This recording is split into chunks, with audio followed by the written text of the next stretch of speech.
DraftKings stock has been getting absolutely hammered this year, going from a high of $74 to a low of $24, but it just had a big catalyst as they've been approved to accept mobile wagers in New York.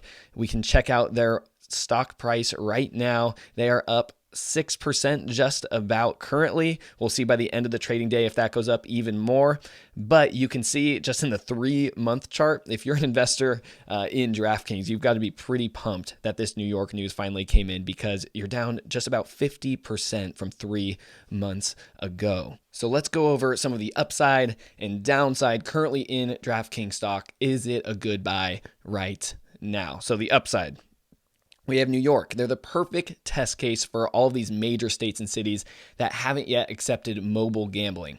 Cough, cough, California, for me. If New York just starts pumping in the tax dollars, you can see it being the final straw that actually breaks the camel's back for many of these states that are still holding out. Because there's a lot of money to come back from after all of this COVID craziness, right? And so it could be a huge revenue generator for them. And another thing I love about DraftKings is the product itself. And there's actually some upside built into that when you compare them to their competitors. And you can even see it in this article right here. DraftKings, Caesars to start taking mobile sports bets in New York this week for the first time. I absolutely love that DraftKings is competing for mobile customers against the likes of Caesars, MGM, right? All of these old casino real estate types. If you're someone who actually uses these apps to gamble, then it's a no-brainer, foregone conclusion that DraftKings is an amazing user experience that the younger generations will continually adopt as they become the dominant market competing with other old casino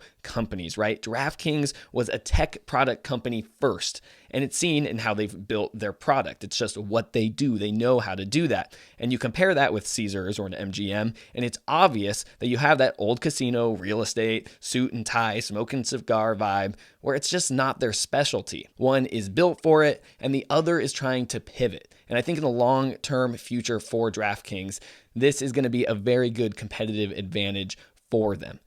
Now let's talk about some of their downside. And that downside really is in this current investment climate. It's turned against these non-profitable growth type companies like DraftKings. So, just very briefly, the Fed is increasing interest rates and they're sucking up a lot of this extra money that's in the economy right now. And that makes it harder for companies like DraftKings to grow because they rely on that easy access to capital, to use it like throwing gasoline on a fire, right? They need their business to blow up really quickly. They aren't profitable on purpose because they're pouring every bit of investment money and income back into the business so that it can skyrocket. But in a climate where money isn't flowing as much as it used to, that can stifle their growth in the short term. And at this current price, I think the main downside for DraftKings is that it doesn't have that rapid growth that you're hoping for when investing in a company like this. But overall, and I'll end with this, I think it's a very positive sentiment for anyone who is high on DraftKings long-term, because New York will most likely be a great test case that gets other states on board for mobile gaming, which just means money, money, money for the entire industry.